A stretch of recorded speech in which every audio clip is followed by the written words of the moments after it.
Warm, red dust town of Umudim, where the scent of roasted corn mingled with diesel smoke, lived a boy named Chuka. He was known not for his brilliance in school or for any rich heritage, but for his squeaky old bicycle that had seen more patches than paint. The bicycle was handed down from his uncle, who once used it to chase down debtors as a town collector. It had a twisted frame, one pedal missing, and the brake was his right foot. But to Chuka, it was a chariot. Every morning, he'd ride through the village with his arms wide, balancing like a circus act, waving at Mama Ifeoma, the Akara seller, and dodging goats with the skill of a Lagos keke driver.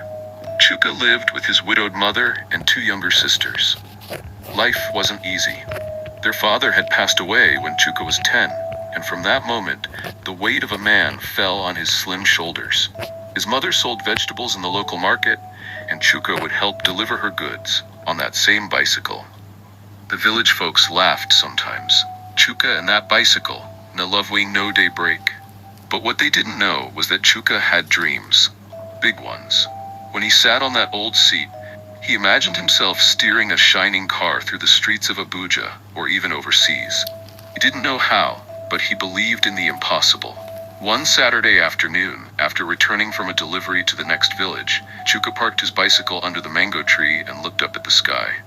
One day I'll leave this town. I'll build a company, and I'll drive a car that makes even governors jealous. His friend, Ebuka, laughed. You and Dream Sha. Now who go give you visa from Umudim to the world? Chuka smiled. No visa needed for vision, my guy. Despite the ridicule, Chuka kept pushing. He fixed the bike with rubber bands, used torchlight batteries to power a small headlamp at night, and took extra delivery jobs. Over time, he started saving. Not much, but enough to buy a used smartphone. Everything. With YouTube, he discovered. At night, after helping his mother cook and putting his sisters to sleep, Chuka would watch videos on mechanics, cars, business, motivation. He even watched a video titled How a Nigerian Boy Built a $1 Million Company. That night, he didn't sleep. In the mornings, he'd apply what he learned. He started fixing more bikes in the neighborhood, then wheelbarrows, then small generators. He charged small fees, but his name began to spread. Old Mama Nkechi said, that Chuka, that boy fit turn broken fan to freezer. By age 19, Chuka had turned his bicycle from a delivery tool into a business brand, Chuka Fix. He wore a yellow vest with his name printed in bold letters. People began to respect him. Not just for fixing things, but for fixing his life, little by little. But this was just the beginning. The road from rust to riches was long and full of bends. Chuka's journey from tyre to throne had only started. By the time Chuka turned 21, Chuka Fix had become a household name in Umudim and even nearby towns like Neni and Aka. People brought their broken radios, faulty blenders, kike engines, and leaking water pumps to him. He didn't just repair things, he revived them.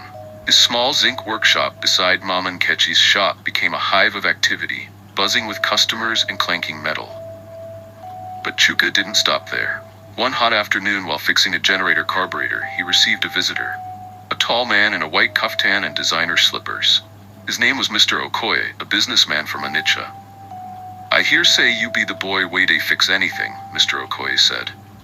I try small, Chuka replied modestly, wiping his oily hands on a rag. I get one job for you, big one. My delivery van stop for express.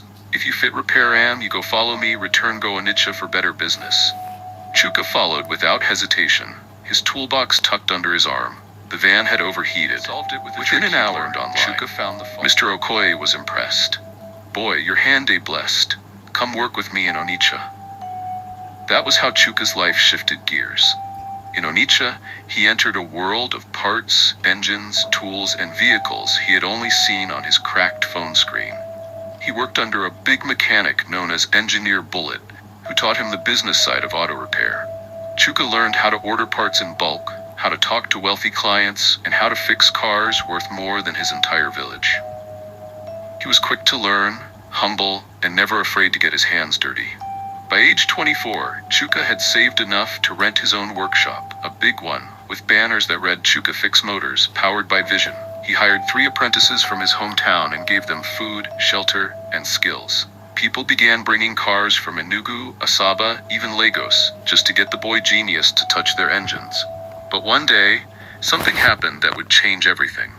A convoy of sleek foreign cars pulled up at his workshop. The lead car, a Mercedes Maybach S680 4MATIC, the kind he had once seen in a YouTube video, was making a strange knocking sound.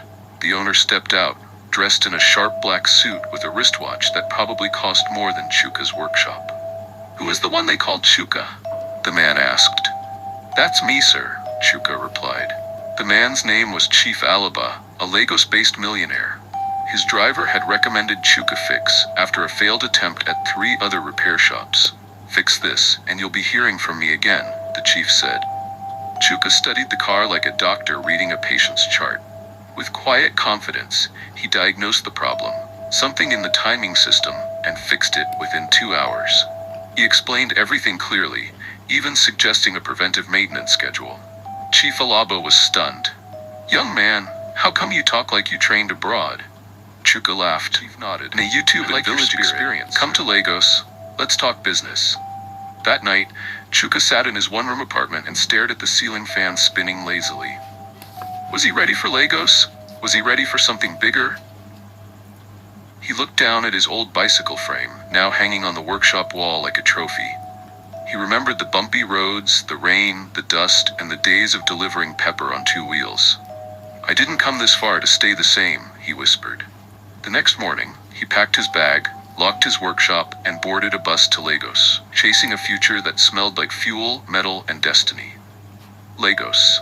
The city that never sleeps, never smiles too long, and never forgives laziness.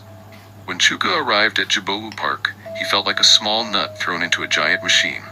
Danfos honked with no mercy, hawkers shouted like town criers, and people walked like they were chasing something invisible. Chief Alaba's driver picked him up in a black SUV and took him to Ikoyi, a place Chuka had only seen in magazines. Mansions lined the streets like palaces. The gate to Chief's compound alone was bigger than his mother's house back home. In the chief's office, the air smelled of leather and imported perfume. Marble floors, glass walls, and a large painting of a lion behind his desk made Chuka sit straighter. "Young man," Chief Alaba said, "I want you to head a division I'm planning, Alaba Auto Tech. You'll manage repairs, maintenance, and custom modifications for top clients. I'll give you a full team, tools, and even a place to stay." Chuka couldn't believe it. "But Chief, sir, I didn't go to school for this." Chief smiled. "You've already passed life's test. All I need is your brain and your hands." That's how Chuka moved into a 2-bedroom apartment in Lekki. His job came with a small official car, a used Corolla, but to Chuka, it was already a spaceship. Each day brought challenges, rich clients with software and systems he hadn't seen before. But Chuka never backed down. He studied. He watched online tutorials all night, enrolled in short online courses, and called foreign experts through WhatsApp when stuck. Soon, he became a sensation in Lagos auto circles. Celebrities brought their rides, one day with a Bentley, another day, a Tesla. He fixed each one with calm precision and added flair, sometimes upgrading their systems with tech from Dubai. He trained his workers to follow his style: respect, discipline, and no cutting corners. Clients began to say, "If Chuka touches your car, he'd go drive like jet." Chief Alaba was impressed. Within 2 years, Alaba Auto Tech became one of the most trusted names in high-end vehicle repair. Chuka was promoted again, this time to partner. But success came with its own trials. One evening, during the Harmattan haze, Chuka got a call from home. His mother was sick. He rushed back to Umudim in his new SUV. It wasn't the latest car in the world yet, but when the villagers saw him, they rushed out like it was a movie premiere. "He no day use bicycle again, oh," someone shouted. He carried his mother to the hospital in Akka, paid all her bills, and bought her a generator, a deep freezer, and a new market stall. He also funded the education of his sisters, who were now in secondary school. At night, he visited the mango tree where he used to park his old bicycle. He stood quietly, memories flooding in like the Harmattan wind. "Thank you," he whispered, "but I'm not done yet." Back in Lagos, Chuka had a new dream: to build Nigeria's first auto innovation center. A place where youths from villages like Umudim could learn to fix, design, and even build cars of the future. He started saving. He met with engineers, investors, even traveled briefly to Ghana and Kenya to see their tech setups. "The dream was big, But the boy who once balanced Pepper on a bicycle life couldn't surprise him again. Chief Alaba called him for one last gift. "Chuka," he said, "come to the office. Your destiny just upgraded again." Chuka stepped into Chief Alaba's office with a calm heart but a racing mind. Over the past few years, he had seen things no boy from Umudim ever imagined. Private jets, custom-built Rolls-Royces, and millionaire deals made over cups of espresso. But this moment felt different. Chief Alaba stood up and handed him a sleek black envelope. "Congratulations, my boy. You've earned this." Chuka opened it slowly. Inside was a document stamped and sealed, a letter of full ownership. Chief smiled. "Alaba Autotech now belongs to you. I'm retiring. You are the future." Chuka was speechless. His hands trembled slightly as he looked at the paper. Was this real? A boy who once repaired fan wires with matchstick pieces now owned a company that serviced the richest people in West Africa? Tears welled in his eyes, but he blinked them back. "Sir, I don't know what to say." "Don't say anything, just keep building. Make it bigger than me." News spread like wildfire. Business magazines picked it up. Village mechanic turns autotech tycoon. TV stations called for interviews. Even BBC Africa requested a feature. But Chuka stayed grounded. The first thing he did was build his dream, the Chuka Fix Innovation Hub on the outskirts of Enugu. It had a training center, auto labs, design workshops, and even dormitories. Boys and girls from poor homes came to learn skills. From fixing motorcycles to programming smart car systems, he created scholarships, partnered with car companies, and even received a grant from the African Development Bank. But one day, something happened that made everything else feel small. An invitation arrived. It was from the World Autotech Expo in Germany, the largest car innovation event in the world. Chuka was nominated for an award as Africa's most... The event organizers didn't just invite him, they flew him in first class, and when he arrived, a silver-blue car awaited him. Sleek, silent, futuristic, it had butterfly doors and could drive itself. The badge read Lucid Air Sapphire, Prototype Edition, one of only 5 in the world. "This is your ride for the week, Mr. Chuka," said the German rep. "Lucid wanted you to test it." He sat inside, stunned. The car was pure luxury, leather that smelled like the future, lights that responded to his voice, screens everywhere. As he pressed the ignition button, it didn't roar. It whispered. Back at the hotel, he couldn't sleep. He walked to the balcony, looked out at the lights of Munich, and laughed softly. From bicycle to this? The next day, he gave his speech to a hall filled with suits, engineers, innovators, and CEOs from around the world. He wore a simple black native attire with gold embroidery, his mother's design. He ended with this line: "I may have learned on a rusted bicycle, but I dreamed like I was born in a rocket. Africa doesn't lack talent, we just need one believer, one opportunity, and one stubborn dream." The hall erupted in applause. Later that night, Chuka drove the Lucid car along the Autobahn, the German expressway where cars fly without speed limits. As the car glided silently through the night, he thought of the bumpy roads of Umudim, the mango tree, his mother's laughter, and that broken pedal bike. He whispered to himself, "This is just the beginning." But fate still had one more surprise waiting. 3 months after the Germany trip, Chuka stood on a newly paved road leading into Umudim. But this time, he wasn't riding a bicycle. He was behind the wheel of a 2025 Bugatti Tourbillon, the most advanced, most expensive, and most talked about car in the world. Matte black with gold accents, it hummed like a panther and moved like magic. The car caused chaos in the village. Children ran no to make sound. Women dropped their firewood. The old men at the palm wine shed stared in silence. It wasn't just about the car, it was what it represented. Chuka had come home. Not just rich, not just famous, but fulfilled. At the village square, a large crowd had gathered. The town union had prepared a welcome.